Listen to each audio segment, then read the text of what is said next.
Hey everyone, Happy New Year, and we want to say Happy New Year and welcome to the very first Radiotopia Presents of 2024. It's a series that we are truly excited about. It's called Shocking, Heartbreaking, Transformative. Now, this is from documentarian Jess Shane, who put out an open call on Craigslist and then worked with 4 strangers to explore the standard rules that documentarians and journalists use to tell their subject stories. So the series gets into all sorts of questions about what happens when people's real lives are collected, edited, and consumed. The show pulls back the curtain on what goes on behind the scenes of your favorite nonfiction shows. And then it turns in on itself and some really interesting twists and turns along the way in the making of the show. I've gotten to know Jess a little bit over the making of this show. Every time I chat with her, there's a new wrinkle to this story. It is really incredible. So go check out the new Radiotopia Presents series, Shocking, Heartbreaking, Transformative. It is out now on your favorite podcast platform.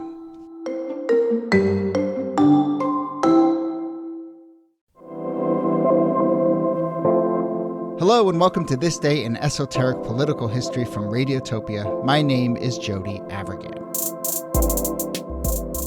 This day, March 18th, 2005, a feeding tube for a Florida woman by the name of Terri Schiavo is removed. By the end of the month, Schiavo would die at a hospice in Pinellas Park, Florida.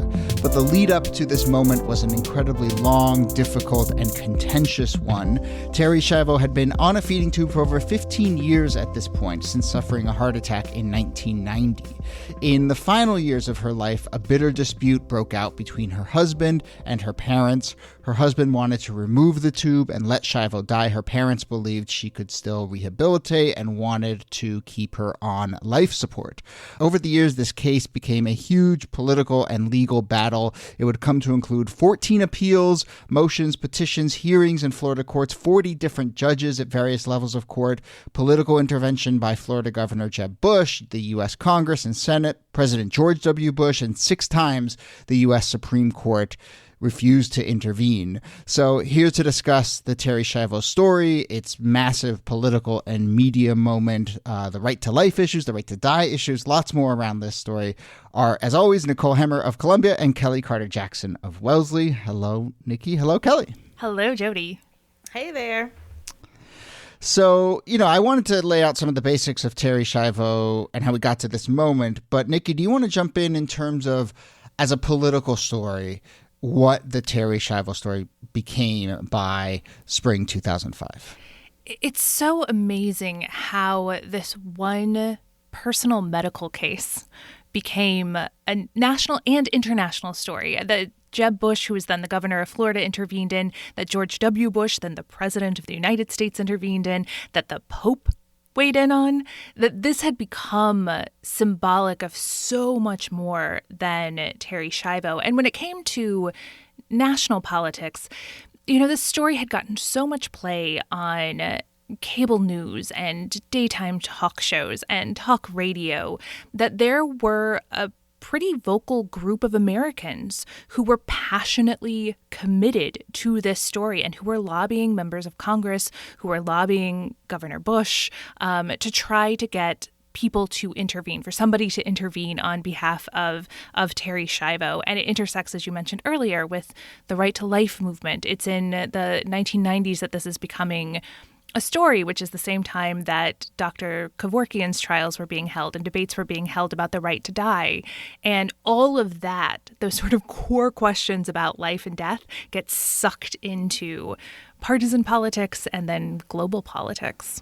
There was so much about this, about the news coverage, where we were inundated with seeing images of Terri Schiavo in her very fragile, incapacitated state.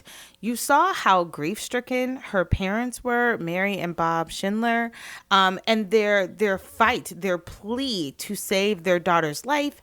They really pitched her husband as this sort of uncaring, unsympathetic person who just wanted to dispose of her or just wanted to be done. They had talked about how he had another girlfriend, another child. He had moved on.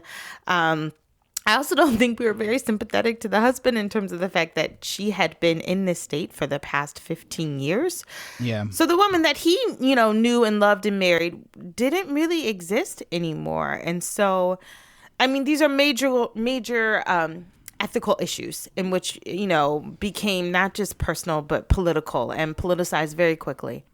Yeah. I was aware of this story at the time, of course, but, I don't think I'd really realized that it had been a 15-year journey. And that's the part, looking back at it now, that feels like, Kellie, what you're getting at is so much of the story was flattened, and all the characters became archetypes and all the issues became so clear in black and white. And the 15 years thing, that being stripped, I think, from the narrative was a big part of that. I'm a type of person who thinks everything's a media story. And of course, I sort of gravitate to the way that the media really played this up in the way, Niki, that you were describing. What is either of your sense of kind of how it worked its way up, both the media and political ecosystem from... I mean, these kinds of decisions happen all the time, in life, right? These are just the sort of like daily tough decisions that people have to encounter from time to time. And so why did this one rocket its way up to the heights that we're describing? I mean, I think Governor Jeb Bush really used this as a moment to champion his pro-life beliefs and make this an issue not just about the womb, but about the tomb, about what happens at the end of someone's life. And that this became, I think, picked up by everything gets picked up by like the evangelical movement in the church and how they also saw this and the Catholic Church saw this as something where they needed to intervene or make a statement about. But the way that Jeb Bush handled this and created Terri's Law, which allowed him to intervene on behalf of this decision to extend her life to reinsert a feeding tube, this is shocking and really unprecedented, because I can't think of another time in which a governor would intervene in a personal medical case and create legislation around helping one particular patient. Yeah, legislation that we should point out was at the time understood to almost certainly be unconstitutional before he signed it, and that would later be declared unconstitutional. But I think your question, Jody, about how a story like this catches on, it can be really difficult to understand because it's a confluence of all of these different forces. It's a particular media environment, right? The tabloid television was still pretty big in the 1990s. And to have a question like this that is so rife for controversial questions of life and death, intersecting with pretty live debates because Congress was repeatedly trying to prevent states from passing right to die laws. It just kind of had everything. And I think one more thing that played into this is that taking Terri Schiavo off of life support meant taking her off of a feeding tube, not a breathing mechanism. And that's actually really important because it wasn't just like, okay, we're going to stop pumping oxygen into her and she's going to die in the next 5 to 10 minutes, because it required her to essentially starve. It's a process that took like 2 weeks. And I think that viscerally had an effect on people. Yeah, for sure. And, as I mentioned in the intro, the feeding tube was removed on March 18th. She doesn't, there was a lot of back and forth and questions about whether they're going to reinsert the tube over the coming weeks, when she doesn't die until a few weeks later, as you said. It's also an irony here as well, because it was clear in sort of the interviews and the research that's been done on her life that she struggled with an eating disorder, that she may have struggled with bulimia. And so the notion that her end of life comes to a feeding tube is something that I think is ironic. It's tragic. It's tragic that this is what it came to at the end. Yeah. Let's think a little bit about the political moment. This is spring 2005. Obviously, this had been going on for a while. Terri's Law, as we discussed, had been passed a few years earlier as part of the back and forth. But, as a national issue, I mean, correct me if I'm wrong, but I don't think this was a major issue in the 2004 presidential election. This really sort of seems to bubble up after Bush has won re-election. There's maybe a turn for Bush and for Republicans in Congress and Senate to some of these more core right to life issues.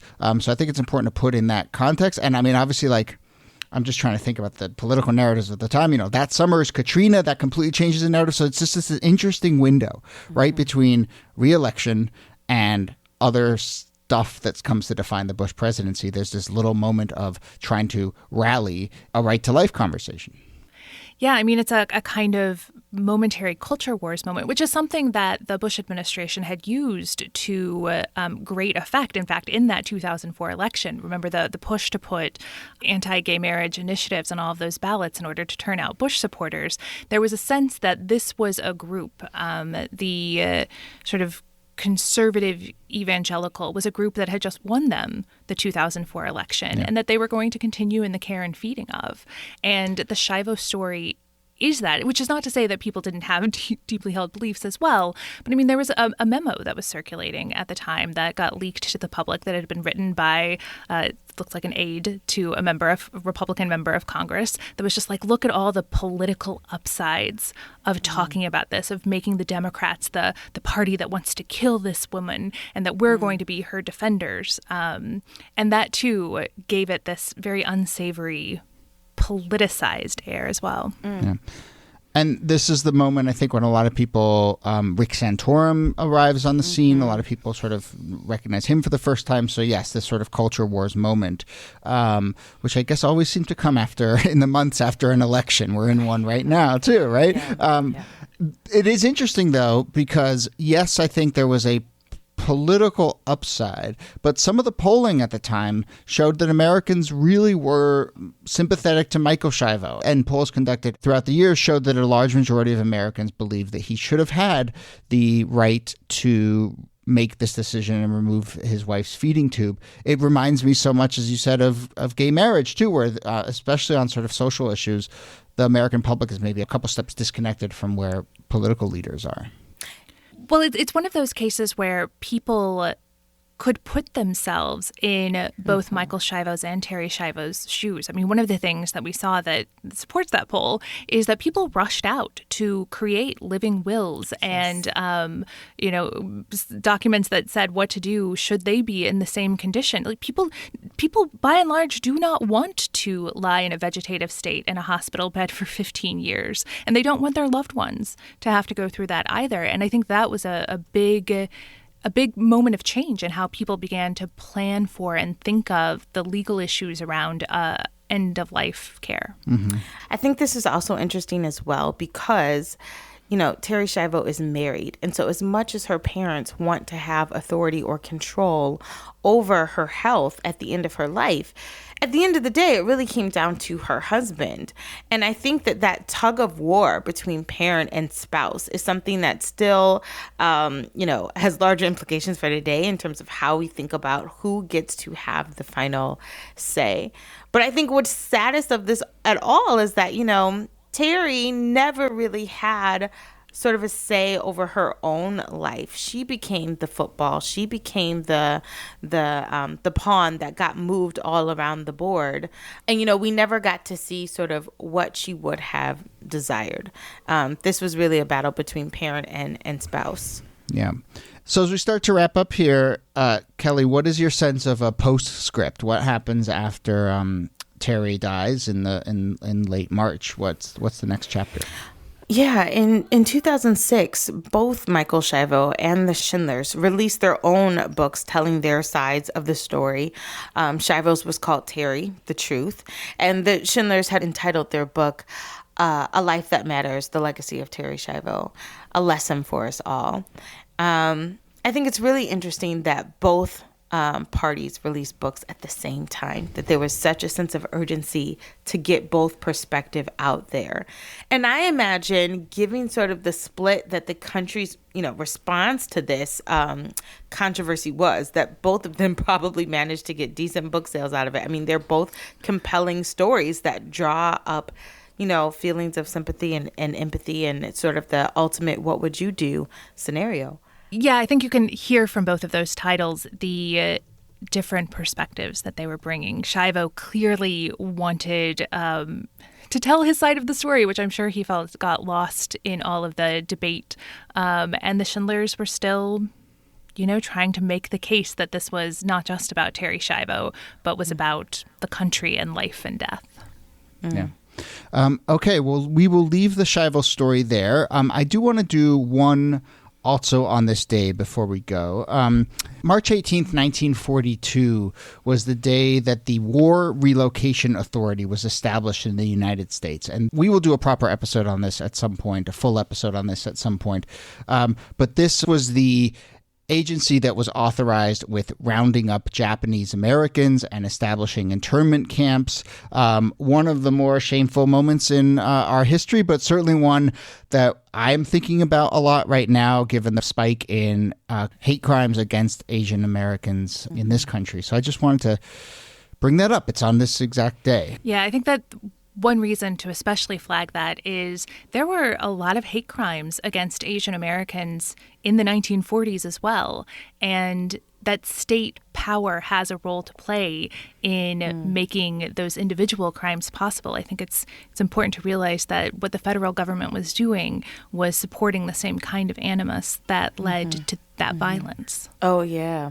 We've been wrestling, I think, with the anti-Asian sentiment really since the late 19th century in this country, since the introduction of Chinese Americans and Asian Americans to this country. We talked about this a couple of episodes ago with Seattle and just, mob attacks against Asian communities. It's something that's been really an unfortunate ongoing circumstance. Yeah. Okay. Well, we want to take a moment for that, and we will certainly do an episode on internment camps and the War Relocation Authority at some point in the future. But that brings us to the end of this episode. Nicole Hemmer, thanks to you as always. Thank you, Jody. And Kellie Carter-Jackson, thanks to you. My pleasure. This Day in Esoteric Political History is a proud member of Radiotopia from PRX, a network of independent, listener-supported, artist-owned podcasts. Our researcher and producer is Jacob Feldman. Our producer is Brittany Brown. Kala Nakua helps with our transcripts, which you can find at thisdaypod.com. Also on our website, I don't mention this often enough, but you can also find our theme music there. If you want to download it, you can download it there. A number of people have reached out and asked about the theme music. Follow us on social media. We're posting a bunch of stuff at This Day Pod on Instagram and Twitter every day. Thanks again to everyone who has reached out with comments and questions and potential topics. You can email us thisdaypod@gmail.com. My name is Jody Avergan. Thanks again for listening, and we'll see you soon. We did what was right, and I'm proud of the legislature for responding. The state law was eventually found to be unconstitutional. But in 2005, the fight moved to Capitol Hill. There are extraordinary events happening in Washington tonight as the U.S. Congress and President move toward passing a law before morning to intervene in the case of Terri Schiavo.